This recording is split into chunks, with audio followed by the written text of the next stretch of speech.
I was sitting in a meeting, and someone behind me said, "If you were to take over the world tomorrow, would it be any different?" So I turned around to see who said it. There was no one there. The meeting continued. The voice said it again, but this time it was from within me. "If you were to take over the world tomorrow, would it be any different?" So I looked around this meeting, and I could see the pathology of the beings that were in the meeting. Territorialism, ego, possessiveness, all of this was in this meeting. And so I said to myself, you know what? Regardless of the ideology, if we took over the world tomorrow, it wouldn't be any different. Welcome to the Troy Horne Show. Let's get it. Dive right in, let's go. Do more than dip in the toe. Let the rhythm take control. It's going down. What is up, my friend, and welcome to the Troy Horne Show. I am so excited that you are here. So I heard that clip because, as I'm looking through all these powerful tools, which are AI, I'm just going to say it. So many of the things out there are about getting. And I don't want to be a part of that refrain. And I don't want to, I don't want to work with people who are a part of that refrain. So if you're not here to figure out how to help people, I think I'm going to say it like in every podcast, then you're in the wrong place. The whole idea behind AI and, understanding how algorithms work and all that stuff is to help people. And I have a firm belief that eventually AI and whatever else will get smart enough to where it will know who's helping and who's hacking. So then what do you have? Then you have a hack that worked for a few moments and you didn't help anybody. And what, you're going to try to chase the next hack? Because here's the thing, AI is going to get smarter and it's going to learn, and it's not going to allow people to take advantage of its whatever flaws that it has. Eventually, it will catch up. Like I was watching this video, and I'll leave a link to it in the description. Talking about AI learning, and it showed this guy slapping a robot, then having holding a head up and slapping the robot, slapping the head back, and then he slaps the robot again. The robot slaps the head that he holds up. Then he slaps the whole robot again, and the robot stands up, and you got to see it. But I think that's where we're going because, the idea of these tools is supposed to be to help humanity. And I want to work with people who are here to help humanity. Now, here's the beautiful thing about helping humanity. When you help people, it's just energy. So the energy comes back to you. You don't have to go out and get, and, it's just like, everything. Let me know if you're having the same experience, because that's what I'm having. And it's really frustrating to me because I want to work with people who want to serve people. Because if we're all serving each other, then we all win. There is enough for everyone. And that's what I loved about, that Jeff Bezos quote. And I'll add it here at the end of this podcast. But he says, there's enough for everyone. There's enough for everyone to have. I mean, there's enough of everything for everyone. Can you imagine, if you walk into a store, and I've done this before, where I walk in a Target or, maybe, I don't know, a Kroger or a Safeway or Whole Foods or whatever it is you walk into, and you walk around and you look at all the things that are available to you just in that one store. Now you got to imagine there are probably hundreds of stores in your state with the same stuff in it.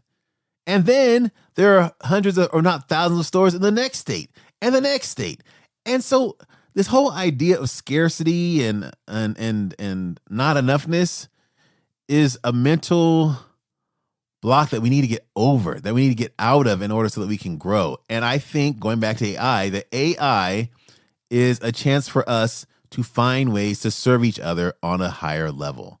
And so that's what I want to help you do. So when we're building this, these YouTube channels, these Faceless YouTube channels, I want to encourage you, and I want to work with people who are looking to say, okay, look, either I'm providing some kind of entertainment or I'm providing information. I'm not just going to have someone, print up a YouTube script, have something, read it, and then put it up and hope that it gets views. No, I'm going to create content, that's going to serve. So if I'm creating a cooking channel, I want to actually have tried the recipes for them to be good. If I'm, going to do a finance channel, I want to actually be using the financial advice that I'm giving on my channel. If I'm going to be doing an educational thing, educational or travel site, I want to actually have been to or going to or have gone to the places that I'm talking about in my videos. And if not, then I need to get on a plane or get in the car or get on a train and go experience those things. So I'm not putting stuff out there that isn't my own experience, so that I'm not serving my audience with just regurgitated crap. Because I think, and I don't, actually, no, quote me on this. I believe that AI is going to get smart enough to where it's going to know who's really helping and who really isn't. And I want to be a part of the group of people that are really helping. Because I think, one, that's good for everyone. And two, it's just what we should be doing. It's just the right thing to do. The hacks and everything will work for a little while, but eventually the powers that be or the computers or whatever else will get smart and they won't work. And then what are you stuck with? Like basically just taking from people and trying to find another way to take from people. For why? When there's enough. I remember when I was a kid, there were these people that used to, like, I think it was like when they first came out with the dollar machines on Coke machines, right? The dollar insert thing. And then I'm gonna leave you guys and let you guys go do your day. But people would put them in there and then tie a string to them, I believe. I've never actually seen this done. I just heard about this. And then once the dollar was put in, they would pull it back out with a string and, get more Cokes or whatever for their dollar. Eventually, the machines got smarter. And then people started, saying, hey, look, we're going to put video cameras in the foyer or around the machine. And if we see you doing this, this is now a crime and you can go to jail. You know what would have been amazing? If they would have just paid for the Coke, because they're putting the dollar in to serve the person who put the machine there. Put your money in, get your change, get your Coke, and leave. And I think that's where we are with AI. It's like someone's created an amazing tool so you can have some convenient assistance on growing whatever it is that you want to do and serving the people that you want to serve. And we as humans are still trying to find the work around, the hack around or whatever. And I want to encourage people on this podcast to enter into this from a space of service to your fellow human being. That being said, tomorrow I'm going to have actually some videos over on Patreon, and I'm actually going to put them in the podcast as well, on how to actually start making your YouTube channel look nice and look presentable for your customers so that they can enjoy your channel. And when they get there, they think, oh, wow, okay, this is someone that, cares about what they're presenting. So I'm going to show you a free way and an inexpensive way and then a more expensive way, and you can pick whichever you want. I think, I've used the free way, I've used the mid-tier way, and I've used the expensive way. It really just depends on what you want to do. So I'll see you guys tomorrow with that video and that podcast on how to do that, and 3 things that I use to kind of get my YouTube site ready to go. And we'll go from there. So here we go. Jeff Bezos. Make sure that you guys like, subscribe, and share, and I'll see you guys tomorrow. Jeff Bezos, ladies and gentlemen. Worried, terrified every morning, but don't be worried about our competitors because they're never going to send us any money anyway. Let's be worried about our customers and stay heads down focused. And so these are big, most of these are big markets. Another way to answer your question about competitors and Walmart is to say, look, they can succeed fabulously and it won't stop us from succeeding. These retail markets are huge. So it often doesn't make sense for us to think of it as a pitched battle. Sometimes people think about business as it's kind of like a sporting event. There's a winner and a loser. It's not a zero-sum game. It usually isn't.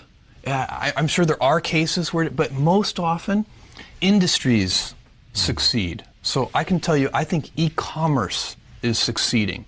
And the way we think about it, nobody else has to fail for us to do well. I think ebooks is like that. I think there are going to be many winners.